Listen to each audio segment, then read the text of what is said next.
আসসালামু আলাইকুম দর্শক, স্বাগত জানাচ্ছি বাংলা সংবাদে। শুরুতেই জানিয়ে দিচ্ছি শিরোনাম। বৈষম্য দূর করে সাম্যের বাংলাদেশ বিনির্মাণ করতে চাই, মির্জা ফখরুল। চট্টগ্রাম বন্দরে তেলবাহী জাহাজে আগুন। প্রধানমন্ত্রী তারেক রহমানকে ঈদের শুভেচ্ছা জানালেন নরেন্দ্র মোদি। বাবা মা ও ভাইয়ের কবর জিয়ারত করলেন প্রধানমন্ত্রী। সাম্য ও বৈষম্যহীন বাংলাদেশ গড়ার আহ্বান জানিয়েছেন স্থানীয় সরকার, পল্লী উন্নয়ন ও সমবায় মন্ত্রণালয়ের মন্ত্রী মির্জা ফখরুল ইসলাম আলমগীর। তিনি বলেছেন, কোরবানির প্রকৃত শিক্ষা হল ত্যাগ, মানবতা ও সমাজের অসহায় মানুষের পাশে দাঁড়ানো। আজ বৃহস্পতিবার সকালে ঠাকুরগাঁও কেন্দ্রীয় ঈদগাহে ঈদের নামাজ আদায় শেষে সাংবাদিকদের সঙ্গে আলাপকালে তিনি এ কথা বলেন। সকাল থেকেই ঠাকুরগাঁও সরকারি বালক উচ্চ বিদ্যালয় মাঠে কেন্দ্রীয় ঈদগাহে মুসল্লিদের ঢল নামে। ঈদের জামাত শেষে শুভেচ্ছা বিনিময় করেন বিএনপির মহাসচিব মির্জা ফখরুল ইসলাম আলমগীর। এ সময় তিনি বলেন, দেশের যারা দুস্থ, দরিদ্র ও বৈষম্যের শিকার, তাদের বৈষম্য দূর করে আমরা একটি সাম্যের বাংলাদেশ বিনির্মাণ করতে চাই। কোরবানিকে আত্মত্যাগ ও আত্মশুদ্ধির শিক্ষা উল্লেখ করে বিএনপি মহাসচিব বলেন, এটি কোনো হত্যা নয়, বরং মানুষের ভেতরের কলুষতা দূর করার একটি প্রতীকী শিক্ষা। বিদ্রোহী কবি কাজী নজরুল ইসলামের উদ্ধৃতি টেনে তিনি বলেন, ওরে হত্যা নয় আজ, সত্যাগ্রহ শক্তির উদ্বোধন। ঈদের জামাতে ইমামতি ও খুতবা পাঠ করেন মাওলানা মো. খলিলুর রহমান। পরে দেশ ও জাতির কল্যাণ কামনায় বিশেষ দোয়া অনুষ্ঠিত হয়। এ সময় জেলা প্রশাসক মোহাম্মদ রফিকুল হক, পুলিশ সুপার মো. বেলাল হোসেন সহ প্রশাসনের কর্মকর্তা ও বিএনপির নেতারা উপস্থিত ছিলেন। চট্টগ্রাম বহিনৌরে নোঙর করা এমটি মেঘনা ট্রেডার নামে একটি তেলবাহী জাহাজে অগ্নিকাণ্ডের ঘটনা ঘটেছে। আজ বৃহস্পতিবার সকাল 7:25 দিকে আগুন লাগে। অগ্নিকাণ্ডের খবর পেয়ে আগুন নিয়ন্ত্রণে কাজ শুরু করছে বাংলাদেশ কোস্ট গার্ডের একাধিক ইউনিট। কোস্ট গার্ড সূত্র জানায়, আগুন নেভাতে অংশ নিয়েছে কোস্ট গার্ড জাহাজ শ্যামল বাংলা ও বিসিজিটি প্রমত্ত। এছাড়া BCG base Chattogram, BCG outpost Patenga এবং হাইস্পিড বোটসহ দুটি অগ্নিনির্বাপন দল ঘটনাস্থলে মোতায়েন করা হয়েছে। কোস্ট গার্ড পূর্ব জোনের মিডিয়া কন্ট্রোল রুম বিষয়টি নিশ্চিত করেছে।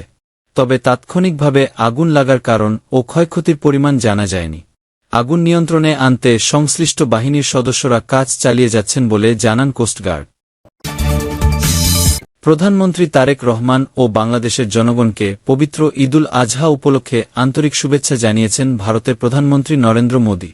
প্রধানমন্ত্রী তারেক রহমানের কাছে পাঠানো এক বার্তায় ভারতের প্রধানমন্ত্রী দুই প্রতিবেশী দেশের মধ্যে জনকল্যাণমুখী সহযোগিতা আরও জোরদার করার বিষয়ে নয়াদিল্লির অঙ্গীকার পুনর্ব্যক্ত করেন।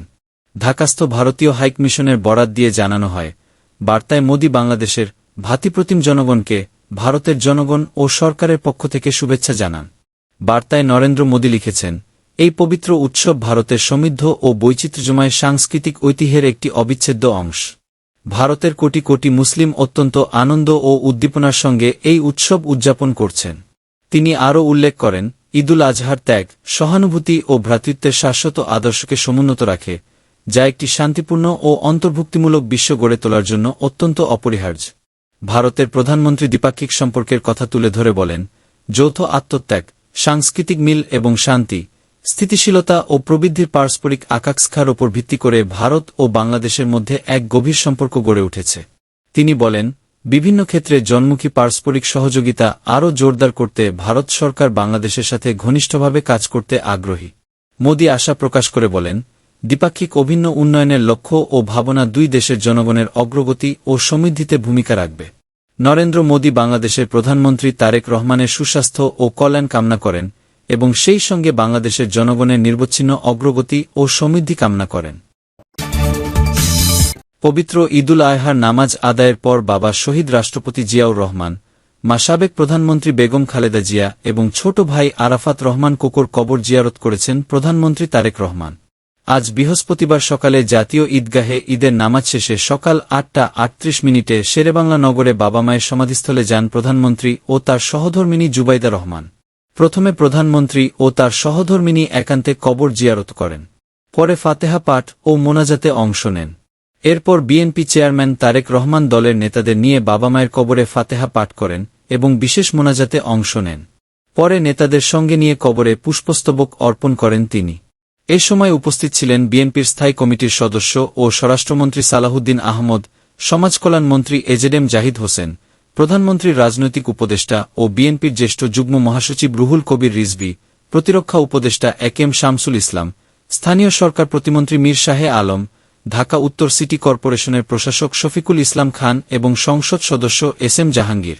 পরে প্রধানমন্ত্রী বনানীতে ছোট ভাই আরাফাত রহমান কোকর কবরে যান। সেখানেও ফাতেহা পাঠ ও মোনাজাত করেন তিনি।